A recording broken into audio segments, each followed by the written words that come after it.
Hello everyone, स्वागत है एक और नई वीडियो में। तो आज की इस नई वीडियो में हम देखने वाले हैं आपके स्कूल में प्रार्थना सभा में दिनांक 25 तारीख को जो न्यूज और क्यूज पूछे जाएंगे उन सभी को हम देखने वाले हैं। तो यहाँ पे वीडियो को शुरू करने से पहले अगर आप चैनल पे नए हैं तो चैनल को सब्सक्राइब करके और वीडियो को लाइक कर दीजिएगा और अपने दोस्तों के पास शेयर जरूर कर दीजिएगा। तो यहाँ पे आज जो आपका न्यूज क्यूज आया हुआ है वो आपका पिंडरा जोरा बोकारो जिला से आया हुआ है। तो यहाँ पे आज का सुविचार को देख लेते हैं। तो यहाँ पे लिखा हुआ है कि मन शांत हो तो जीवन में हर राह सरल लगती है, यानी कि when the mind is at peace every path in life seems simple.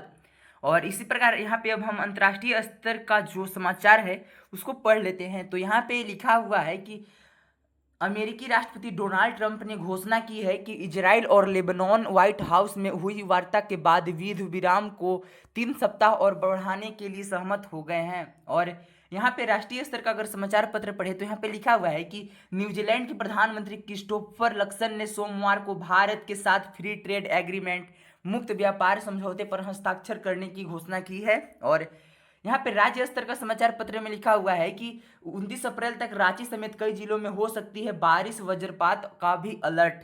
और खेल से संबंधित यहाँ पे लिखा हुआ है कि बीसीसीआई ने अगले महीने होने वाले T20 विश्व कप के लिए 20 संभावित खिलाड़ियों की सूची पर चर्चा शुरू कर दी है। प्रदर्शन पर चयनकर्ताओं की पैनी नजर है। और इसी प्रकार यहाँ पे शिक्षा, करियर और टेक्नोलॉजी से संबंधित समाचार पत्र पढ़े तो यहाँ पे लिखा हुआ है कि राष्ट्रीय शिक्षा नीति का कार्यान्वयन लगातार बहुविषयक शिक्षण और योग्यता आधारित मूल्यांकन की ओर बढ़ रहा है। शैक्षणिक संस्थान समावेशी शिक्षण को बढ़ावा देने के लिए दीक्षा प्लेटफॉर्म जैसे डिजिटल सार्वजनिक बुनियादी ढांचे को तेजी से अपना रहे हैं। और यहाँ पे अब हम आ चुके हैं सामान्य ज्ञान प्रश्नोत्तरी को देखने वाले हैं। तो क्लास फर्स्ट ले 5th क्लास के लिए जो यहाँ पे क्वेश्चन और पहेली आया हुआ है इसको देख लेते हैं। तो यहाँ पे पहेली में है कि बिना चूल्हे के खीर बनी, ना मीठी ना नमकीन, थोड़ा थोड़ा खा गए पर बड़े बड़े शौकीन। तो चूना जो है इसका राइट आंसर हो जाएगा दोस्तों। और इसी प्रकार नेक्स्ट क्वेश्चन है कि मानव शरीर में कितनी ज्ञान इंद्रियां होती हैं। तो ज्ञान इंद्रियां कितने होते हैं दोस्तों? 5, इसका जो राइट आंसर हो जाएगा। और इसी प्रकार नेक्स्ट क्वेश्चन है कि सबसे छोटी पूर्ण संख्या क्या है? तो शून्य जो है इसका राइट आंसर हो जाएगा दोस्तों। और नेक्स्ट क्वेश्चन है कि मुर्गी के बच्चे को अंग्रेजी में क्या कहते हैं? तो चिक कहते हैं दोस्तों। और नेक्स्ट क्वेश्चन है कि टूथ का प्लूरल क्या होता है? तो टीथ जो है इसका राइट आंसर हो जाएगा दोस्तों। और यहाँ पे क्लास 6 ले 8 के लिए जो प्रश्न आए हुए हैं उसमें पहला प्रश्न है कि चौराहा में कौन सा समास है?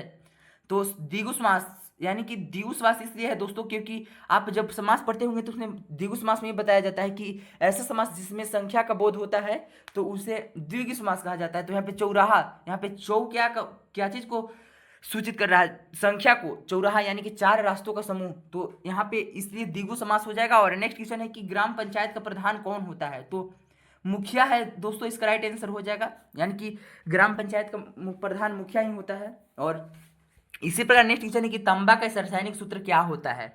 तो तांबा यानी कि कॉपर को ही तांबा कहा जाता है दोस्तों। और कॉपर को Cu से प्रदर्शित किया जाता है, तो इसका Cu जो है इसका राइट आंसर हो जाएगा। और इसी प्रकार फोर्थ क्वेश्चन है कि विश्व जल दिवस कब मनाया जाता है? तो विश्व जल दिवस 22 मार्च को मनाया जाता है दोस्तों। और नेक्स्ट क्वेश्चन है कि रामकृष्ण मिशन के संस्थापक कौन थे? तो स्वामी विवेकानंद जो है इनका राइट आंसर हो जाएगा। और अब क्लास 9th टू 12th वाले के लिए जो प्रश्न आए हुए हैं उन सभी को देख लेते हैं। तो यहाँ पे पहला क्वेश्चन है कि कार्य करने की क्षमता को क्या कहते हैं? तो ऊर्जा कहते हैं दोस्तों। और आप लोग के लिए होमवर्क में है कि कार्य करने की क्षमता को तो ऊर्जा कहते हैं, लेकिन कार्य करने की शक्ति को क्या कहते हैं ये आपको कमेंट में बताना है।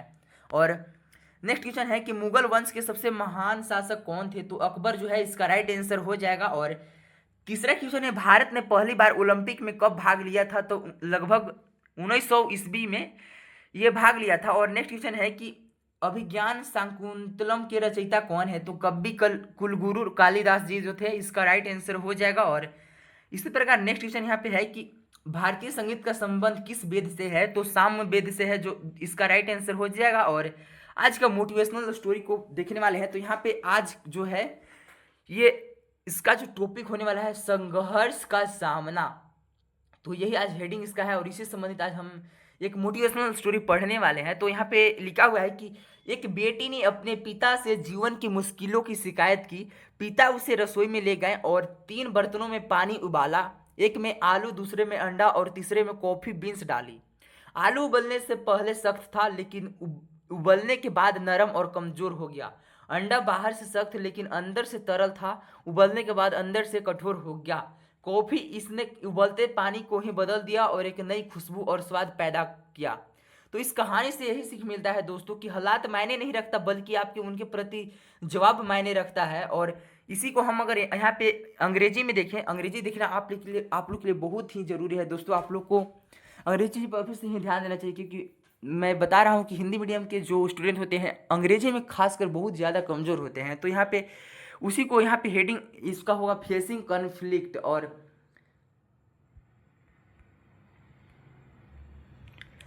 तो उसी का यहाँ पे हेडिंग दिया हुआ है फेसिंग इन्फ्लिट। और यहाँ पे लिखा हुआ है कि a daughter complain to her father about the hardship of life, यानी कि एक बेटी जो है वो अपने पिताजी से कठिन जीवन के बारे में शिकायत करती है। The father took her to the kitchen and boiled water in 3 pots. He put potatoes in one, eggs in another, and coffee beans in the third. और potato hard before boiling but became soft and fragile after boiling, यानी कि जो potato है वो शुरू में बहुत कठोर रहता है लेकिन पानी में उबालने के बाद वो सॉफ्ट मुलायम हो जाता है और फ्रेगल फट जाता है।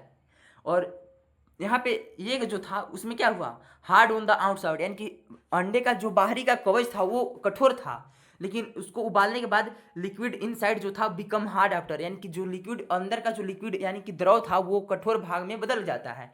और यहाँ पे कॉफी के बारे में, तो it transformed the boiling water itself and created a new aroma and taste, यानी कि जो कॉफी क्या किया वो गर्म पानी को रंग में बना दिया और उसका टेस्ट भी ला दिया उसमें। तो इससे यही मोरल मिलता है, यानी कि नैतिकता मिलता है कि it's not a circumstance that matter but you response to them, यानी कि ये मैटर नहीं रखता है कि आपका स्थिति कैसा है। सरकमस्टांस का मतलब होता है स्थिति या जो आपका परिस्थिति है, ये मैटर नहीं रखता है, बट आप उसको किस तरीका से रिस्पॉन्स कर रहे हैं ये आपका मैटर रखता है। और इसी प्रकार आज का महत्वपूर्ण दिवस देखना है तो आज 25 अप्रैल है और आज के दिन ही विश्व स्तर पर मलेरिया दिवस के रूप में मनाया जाता है, जिसका उद्देश्य इस बीमारी के खिलाफ लड़ाई में जागरूकता और समर्थन जुटाना है। और आज आपको एक नया शब्द पढ़ना है और वो शब्द है परिश्रमी या मेहनती, को अंग्रेजी में डिलीजेंट कहा जाता है। और इसी प्रकार यहाँ पे इसी से एक सेंटेंस यानी कि वाक्य बनाया हुआ है, तो वहाँ पे लिखा हुआ है कि she is a diligent student who never forget to do her homework, यानी कि एक मेहनती छात्र जो कभी भी अपना होमवर्क